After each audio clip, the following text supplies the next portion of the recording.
ओम श्री गणेशाय नमः। सूर्यपुत्री ताप्ती महिमा आषाढ़ मास। गोकर्ण मुनि बोले, ताप्ती तट के किनारे सुंदर क्षेत्र बने हैं जिसकी सुंदरता का वर्णन महर्षि भी करते हैं। ऐसी इस ताप्ती नदी में पयुष्णी नदी मिलती है जिसका उद्भव आदिवराह की देह से हुआ है। राजा सत्यजित ने कामधेनु को पाने के लिए ताप्ती तट पर आराधना की थी जिसका पितामह ने सेवन किया था। द्वारिका, उज्जैन, काशी, गया आदि तीर्थ में भी पितृ उतने तृप्त नहीं होते जितना ताप्ती जी के जल में तर्पण व वस्त्रदान करने से उन्हें अमृत तत्व की प्राप्ति होती है।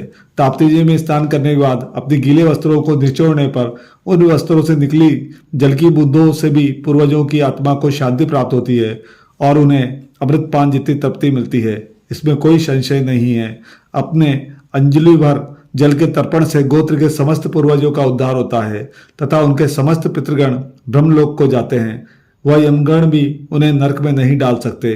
वह मनुष्य जिसने अपने संपूर्ण जीवन में चाहे कितने भी पाप किए हों, वह इस क्षेत्र में मृत्यु को प्राप्त होने पर ताप्ती के पास से ब्रह्मलोक को प्राप्त करते हैं। जिनका पिंडदान व अस्थि विसर्जन ताप्ती के किनारे होता है वे परम पद को प्राप्त होते हैं। इस क्षेत्र में पक्षी, उल्लू, कुत्ते आदि कोई भी जीव जंतु की मृत्यु होने पर उन्हें भी ब्रह्मलोक मिलता है। वे सभी स्वर्ग लोक का आनंद प्राप्त करते हैं। गोदावरी में 12 वर्ष व कुरुक्षेत्र में भूदान करने से तथा गया में 6 माह स्नान करने से जो पुण्य नहीं मिलता वो पुण्य मात्र ताप्ती में स्नान करने पर से मिल जाता है। यह ऐसा कमल के समान सिद्ध तीर्थ है। हे पुत्र, आषाढ़ मास के शुक्ल पक्ष में जो मनुष्य पद्म तीर्थ को साधेगा उस तीर्थ के समान पृथ्वी पर अन्य कोई दूसरा तीर्थ नहीं है। यह निश्चित ही सत्य वचन है।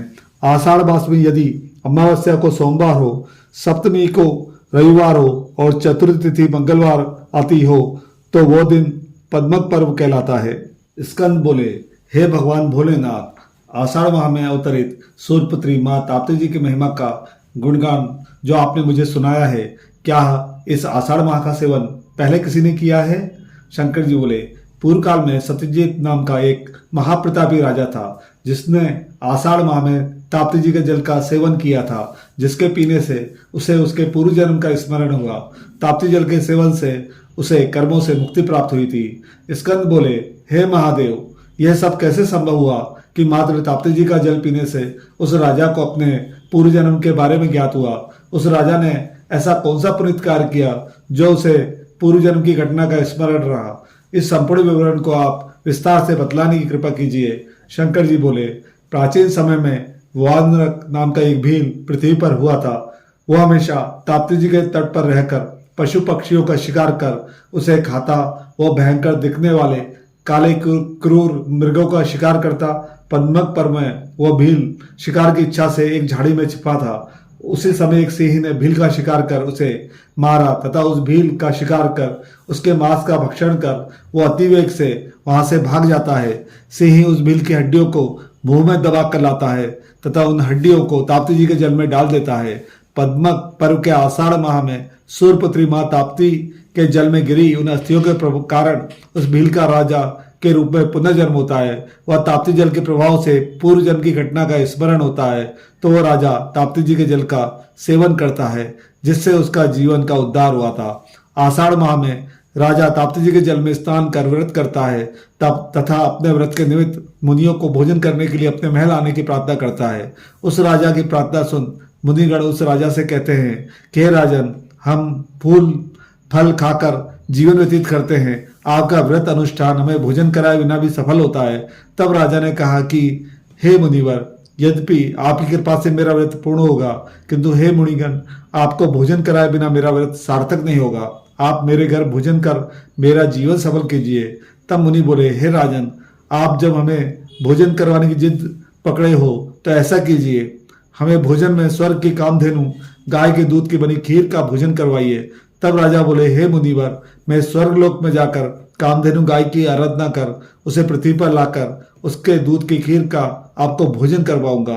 कामधेनु लाने का निश्चय करके वो राजा कैलाश पर्वत पर गया। वहां वह तप और गुरु से प्राप्त मंत्र का जाप करने लगा। तब वहां शिव जी के गण आते हैं। वो राजा को तपस्या में लीन देख उसके समीप आकर उससे पूछते हैं, क्या आप कैलाश पर्वत पर बैठकर क्या कर रहे हो?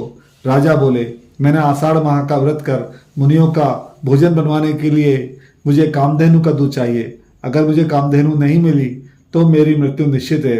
आप मेरी बातों का अर्थ न समझो। राजा की बातें सुनकर नंदी बोला, आप यहाँ से उठिए, आप बहुत ही सत्यवादी भाग्यवान हो। मैं आपको महादेव के पास ले चलता हूँ। भगवान के दर्शन से राजा धन्य हो जाता है और उनकी स्तुति करने लगते हैं। तब शिव जी बोले, आप कामधेनु की इच्छा से आए हो, किंतु आप उसे पृथ्वी पर नहीं ले जा सकते हो, क्योंकि उसके स्वामी स्वयं श्री हरि विष्णु हैं, जो उसके पालन करता है। तीनों लोकों में इस गौमाता की वंदना की जाती है, इसलिए पृथ्वी पर ले जाने की अनुमति मैं नहीं दे सकता हूँ। मुझे गौमाता नहीं मिलती है तो इसी कैलाश पर्वत पर मैं अपने प्राणों को त्याग दूंगा। ऐसा वरदान आप मुझे दें। राजा की करुण वाणी को सुन शंकर कहते हैं, हे राजन सुनो, तुम गौमाता कामधेनु से प्रार्थना कीजिए, जिससे वो आपसे प्रसन्न हो। आपके साथ पृथ्वी लोक पर चलने को शहर तैयार होंगे। ऐसा कहकर राजा को मंत्र देकर भगवान अंतर ध्यान हो गए। फिर राजा ने कामधेनु की आराधना की, तब वह प्रकट हुई। कामधेनु राजा से अति प्रसन्न होकर बोली, हे राजन, मैं पृथ्वी पर ब्रह्मा विष्णु महेश के बिना नहीं जा सकती हूँ। यदि यह तीनों मेरे साथ पृथ्वी लोक पर आते हैं तो मैं आपके साथ पृथ्वी लोक पर आऊंगी। इन्हें छोड़कर मैं नहीं आ सकती। ऐसा कहकर वे अपने निवास में चली जाती हैं। यहाँ सुन राजा अत्यंत निराश हो उसी पल मृत्यु के अधीन जाने का निश्चय करता है। सत्यवादी राजा के देह त्याग करने के निश्चय से तीनों लोग कांपने लगते हैं। उसी क्षण ब्रह्मा विष्णु महेश आदि देवता राजा के सम्मुख कहते हैं, हे राजन, हम सभी आपकी तपस्या से प्रसन्न हुए हैं। हम सभी आपके साथ पृथ्वी लोक पर आने को तैयार हैं, जहां सुंदर तीर्थ क्षेत्र में सूर्यपुत्री मां ताप्ती जी अवतरित है। दुष्ट पापियों का जहां उद्धार होता है, ऐसे दुर्लभ तीर्थ क्षेत्र ताप्ती तट पर जो ब्रह्मलोक के समान है, सभी देवता आकर विराजित होते हैं। इस स्थान पर स्नान करने पर हत्या के समान पाप भी नष्ट हो जाते हैं। वह चंद्रायण व अश्वमेध के यज्ञ किए बिना ही मनुष्य ब्रह्मा के स्वर्गलोक को प्राप्त करता है। उसी समय वहां भीम रूप महाकाय धरती को भेद कर आदि वहां प्रकट हुए और उसी में से कामधेनु पयुष्टि नदी के रूप में प्रकट हुई। धरती को भेद कर प्रकट हुई यह पयुष्टि नदी संपूर्ण जगत को अपने में समाहित कर तीव्र वेग के साथ अपने दुग्ध से ताप्ती जी में आके मिलती हैं। पयुष्टि के तीव्र वेग को कम करने के लिए भगवान विष्णु सुदर्शन चक्र चलाते हैं, जिससे उनका जल वेग कम हो शांत हो जाता है। हे पुत्र, यह अद्भुत आदि गंगा साक्षात है, जिसे ब्रह्मा ने रचा है। उसका शेष ब्रह्मलोक में है। ऋषि मुनियों को गौमाता कामधेनु के दुग्ध की खीर का भोजन करवाकर राजा सत्यजीत को आत्मिक संतोष मिलता है। वह स्वयं को धन्य मानकर कृतार्थ होता है। ऋषि मुनियों की कृपा से राजा सत्यजीत के जीवन का उद्धार होता है तथा उसे लेने एक विमान स्वर्ग से आता है, जो सूर्य चंद्रमा के समान चमकदार होता है, जिसमें सुंदर अप्सराएं नृत्य करती व गंधर्व अपने गायन से उसका स्वागत करते हैं। फूलों से सजे उस विमान में बैठकर राजा सत्यजीत मुनि के पास से हर्षित हो स्वर्ग जाता है, जहां राह में उसे एक राक्षस मिलता है। वो राजा से बोलता है, वो सुनिए, हे राजन, क्या आप मुझे आषाढ़ स्नान का एक दिन का पुण्य दे सकते हैं, जिससे मेरे पापों का नाश हो, इस राक्षस योनि से मुझे मुक्ति मिले। यह अमदूत मुझे मारते हैं, प्रताड़ित करते हैं। राक्षस का रुदन सुन राजा का मन द्रवित होता है। उसके मन में दया आती है। तब राजा उस राक्षस से पूछते हैं कि मैं स्वर्गलोक में जा रहा हूँ, इस बात का आपको कैसे पता चला? यह ज्ञान तुम्हें कहाँ से मिला है और किस कारण से तुम्हें राक्षस की योनि प्राप्त हुई? तब राक्षस कहता है कि यहाँ रहते हुए मुझे बहुत समय बीत गया है। मैंने अपने पापों का फल यहाँ भोगा है। आपके दर्शन मात्र से मुझे तत्काल यह ज्ञान हुआ कि आप स्वर्गलोक जा रहे हो। तब राजा कहता है कि तुमने कौन से पाप किए जो राक्षस की योनि तुम्हें प्राप्त हुई है, वो पहले बताइए, तभी मैं आपका उद्धार करूंगा। तब राक्षस कहता है कि पूर्व काल में विशाल नगर में शूरसेन नाम का एक राजा था। वो राजा मुझे गुरु समान पूजता व ब्राह्मणों जैसा आदर सत्कार करता था। वो राजा पुण्य कार्य में अनेक प्रकार के दान देने के लिए मुझे देता। उस दान में से मैं आधा ही दान ब्राह्मण आदि को देता तथा आधा अपने लिए बचा लेता था। ऐसा मैं हमेशा ही करता। राजा जब भी मुझे धन देते, उसमें से मैं लोभ व मोहवश आधा अपने पास रख लेता। ब्राह्मणों के दान का धन हड़पने के कारण मुझे मृत्यु के पश्चात राक्षस योनि मिली। 12 वर्ष तक मैं वैतरणी नदी में बार बार डूबता तैरता रहा व उसे पार किया। उसके पश्चात मैं अशीपत्र नामक नरक में गया। वहां मुझे तीव्र शस्त्रों से भेद कर मेरे शरीर से रक्त बहाया जाता। वहां मेरे रुदन को सुनने वाला कोई नहीं था।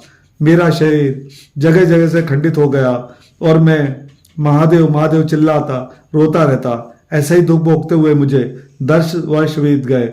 उसके बाद मुझे दूसरा तालिबान नरक मिला, जहां मुझे महाताली से अति कसकर बांधते। उस तालिबान नरक में लोहे के मुख वाले गिद्ध मुझे 5 वर्षों तक अपने दांतों से काटते रहे।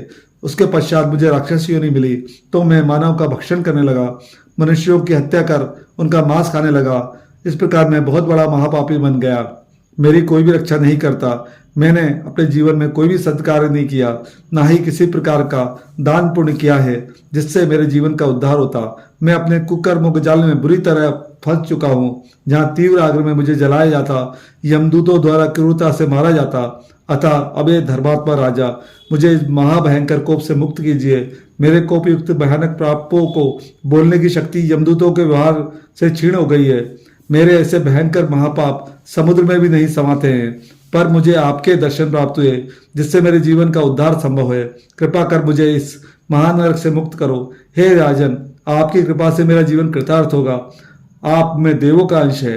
राजा को उस समय राक्षस पर दया आती है तथा वो सभी देवताओं के सामने आषाढ़ माह के ताप्ती स्नान के पुण्य व दान में से एक दिन के स्नान व पुण्य का दान उस राक्षस को देता है। सूर्यपुत्री मां ताप्ती के जल में स्नान के पुण्य प्रभाव से वो राक्षस राजा के साथ स्वर्ग लोक जाता है। स्वर्ग लोक में वो राक्षस सभी देवताओं का अतिथि होता है। वह ब्रह्म पद को प्राप्त करता है। इस अनुपम सूर्यपुत्री मां ताप्ती की महिमा को जो मनुष्य श्रद्धायुक्त भाव से पढ़ता है, वह श्रवण करता है, उसे आषाढ़ माह में ताप्ती स्नान करने जितना 1/4 पुण्य प्राप्त होता है। यह सत्य है। इस स्थान पर जो सूर्य की आराधना करते हैं, वह ताप्ती जी के जल का सेवन करते हैं। उनके पुण्यों की संख्या का ज्ञान स्वयं ब्रह्मा जी भी नहीं कर सकते हैं। जय मां ताप्ती।